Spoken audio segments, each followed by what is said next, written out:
So, hey everyone, it's Trevor Turnbull here from Sports Networker, and I want to introduce all of you to one of our awesome authors here at Sports Networker, Sam Taggart. How's it going, Sam? Going well. How about you? It's going really good, going really good. So, Good. as you know or may not know, the people that are watching this video, we want to profile our authors and let you understand a little bit more about them, their background, how they get into the role that they're working in right now, the type of topics that they write about on Sports Networker. So, Sam, let's start off with what are you currently doing? What's your current job right now and your title and role? I'm a creative strategist at VaynerMedia, and VaynerMedia is a social media brand consulting company. We focus a lot on community management for big brands, some in sports, some not. Previously, I was project manager for several sports accounts, but I've kind of moved on to a more strategy-based role and kind of working with all of our clients in sports and also outside of sports. Cool. So, what were some of the sports properties that you worked with then over the last couple of years? The two primary accounts were the New York Jets of the NFL and the New Jersey Nets of the NBA. And I worked with the Jets for 2 years and the Nets for about a year and a half.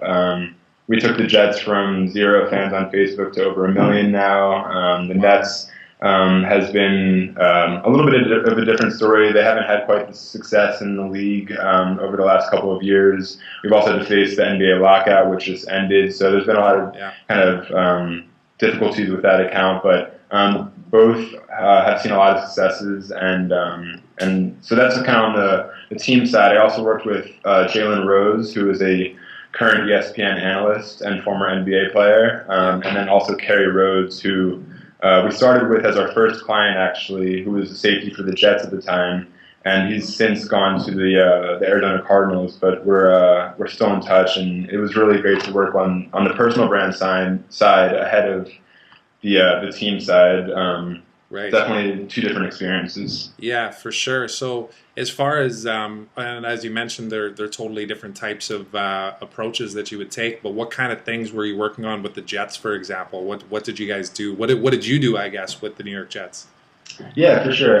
So one of the things we do is community management, like I said. So we had a community manager that would help the Jets with responses to fans, whether it was on game day, throughout the week, or whatever that was. So we helped them come up with content for the Facebook page and for the Twitter page.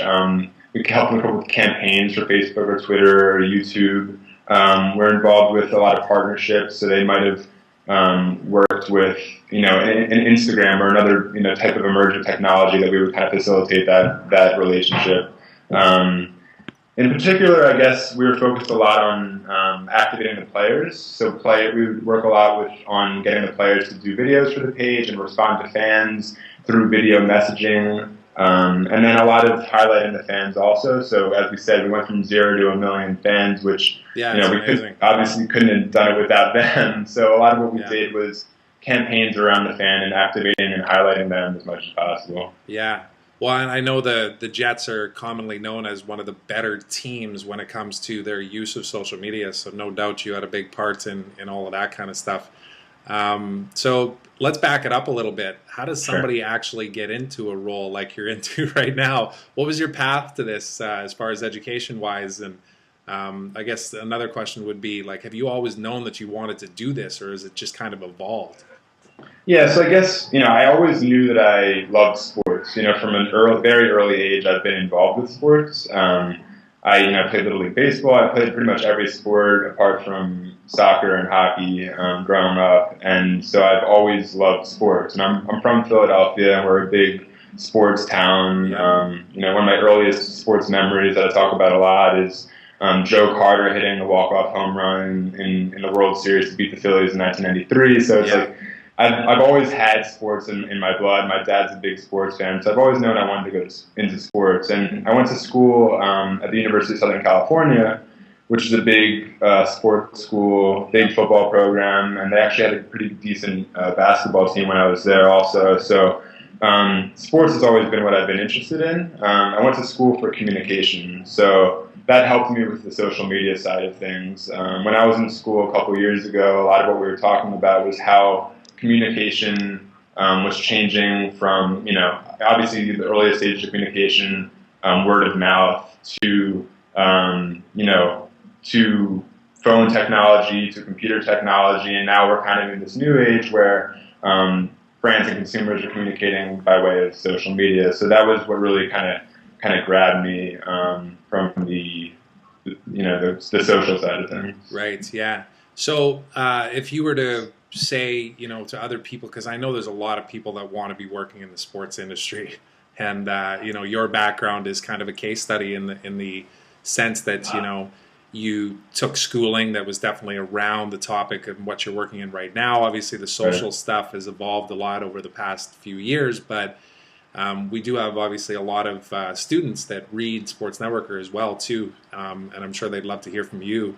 Any tips that you might have on how they can land a job like you have?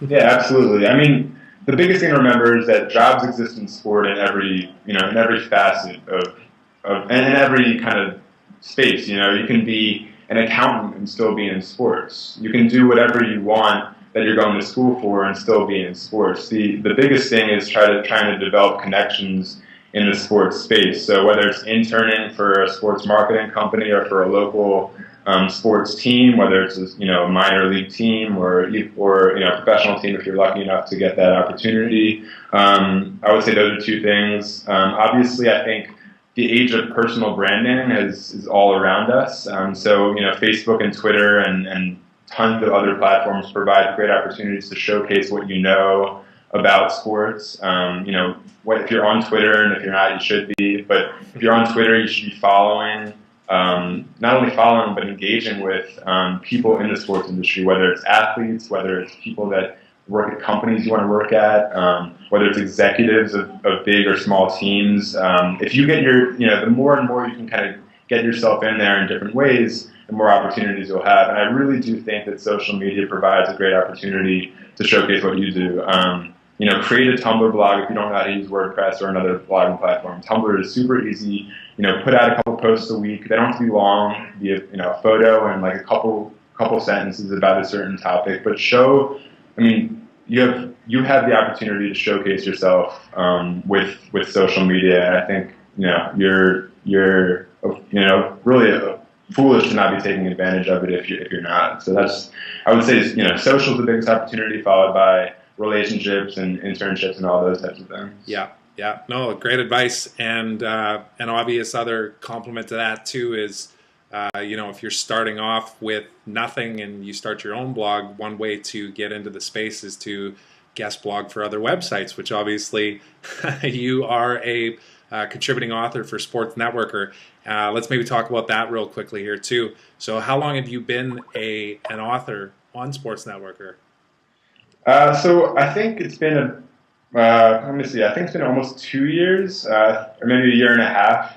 Lately, I've kind of taken a break, but I'll be back. And a lot of what I focus on and what I've been, the reason Lewis really, who was the founder of Sports Network, who brought me on for was social media, because I've been in the space for the last 2.5 years.